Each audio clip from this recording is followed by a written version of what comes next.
Salut à toutes et à tous et bienvenue dans cette toute nouvelle vidéo. Aujourd'hui, quatrième édition du Journal des Sports, le recap de l'actualité sportive du week-end.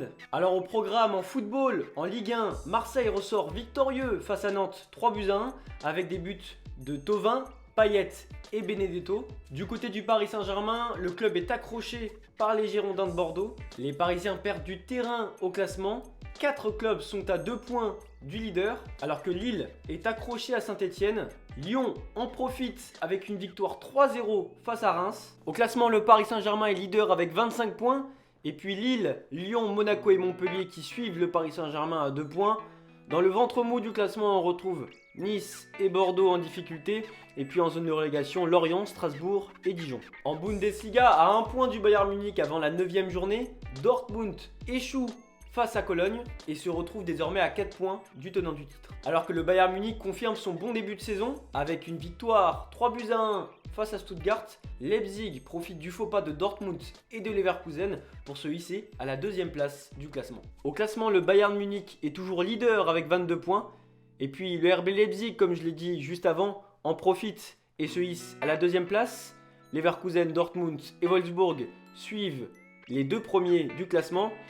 Et puis dans la zone de relégation, on retrouve Mayence, l'Arminia Bielefeld et Schalke 04. En Serie A, beaucoup de mouvements dans le championnat ce week-end, à commencer par le choc Naples-Rome, remporté par l'ancienne équipe de Diego Maradona 4-0. Et l'AC Milan n'en finit plus d'impressionner avec une nouvelle victoire face à la Fiorentina. Mais un match a retenu l'attention en Italie, c'est le match Sassuolo-Inter Milan et c'est les Nerazzurri qui se sont imposés 3-0 et repassent devant le club de Maxime Lopez au classement. Les tenants du titre, la Juventus, butent face à Benevento malgré un but de Morata en début de rencontre. Et puis au classement, vous pouvez le voir, l'AC Milan est premier avec 5 points d'avance sur l'Inter Milan. Sassuolo passe à la 3e place et la Juventus toujours en difficulté à la 4e position. Et puis on retrouve la Lazio et l'Atalanta qui enchaînent les mauvaises performances et se retrouvent presque en milieu de tableau.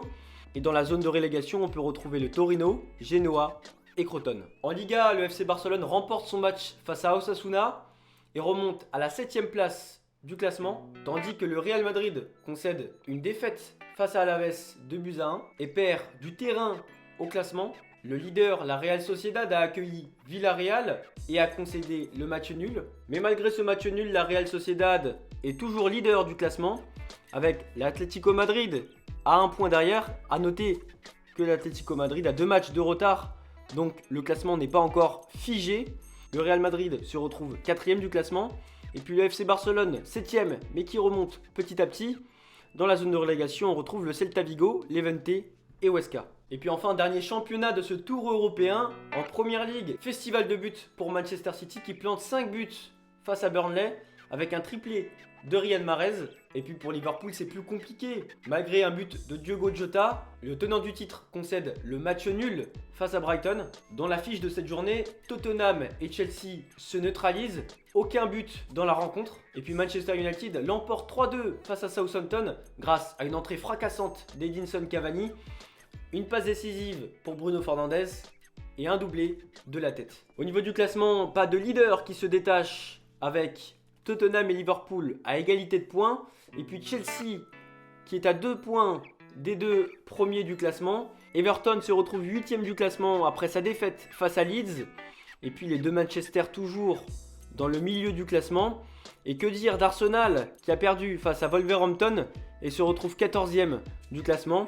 Dans la zone de relégation, on retrouve West Bromwich, Burnley et Sheffield United. Toujours en football, on a pu voir sur tous les terrains des hommages envers Diego Maradona après son décès le 25 novembre. Première image, Léo Messi dédie son but en portant le maillot des Newell's Old Boys, un des anciens clubs de Diego Maradona. Détail surprenant, son but est similaire à un des buts inscrits par Maradona avec le club argentin. Et puis comment ne pas parler de Naples, l'ancien club de Diego Maradona. Les joueurs du Napoli ont revêti un maillot qui fait référence aux couleurs de l'Argentine. Et puis autre hommage du club, le stade San Paolo s'appellera désormais le stade Diego Armando Maradona. Et en rugby, la Nouvelle-Zélande a aussi fait un hommage envers Maradona avec un maillot déposé sur le terrain avant la rencontre face à l'Argentine. On en a terminé sur le football et puis direction la Formule 1. Et avant de parler des résultats de la Formule 1, focus sur l'image du week-end.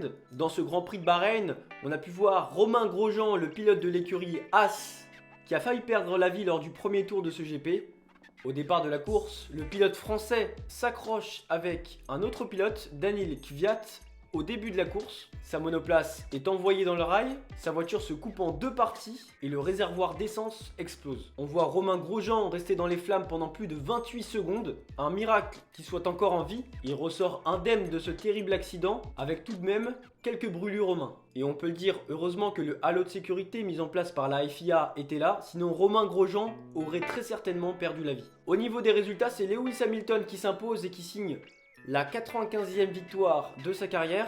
Il est suivi de Max Verstappen et d'Alex Albon, les deux coéquipiers de l'écurie Red Bull. Dans la bataille pour la 3e place du championnat constructeur entre McLaren, Renault et Racing Point, c'est McLaren qui ressort gagnant de ce Grand Prix et qui engendre le plus de points. L'écurie prend de l'avance avant les deux derniers Grands Prix de la saison. En effet, Lando Norris et Carlos Sainz ont terminé 4e et 5e de la course. Et puis nouveau concept du journal des sports, c'est la minute sportive.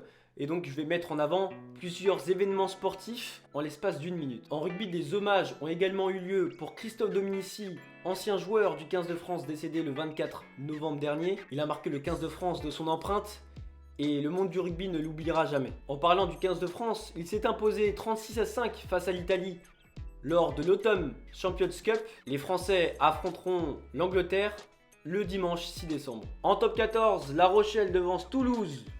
Et puis le Racing a dominé Bayonne avec le bonus offensif.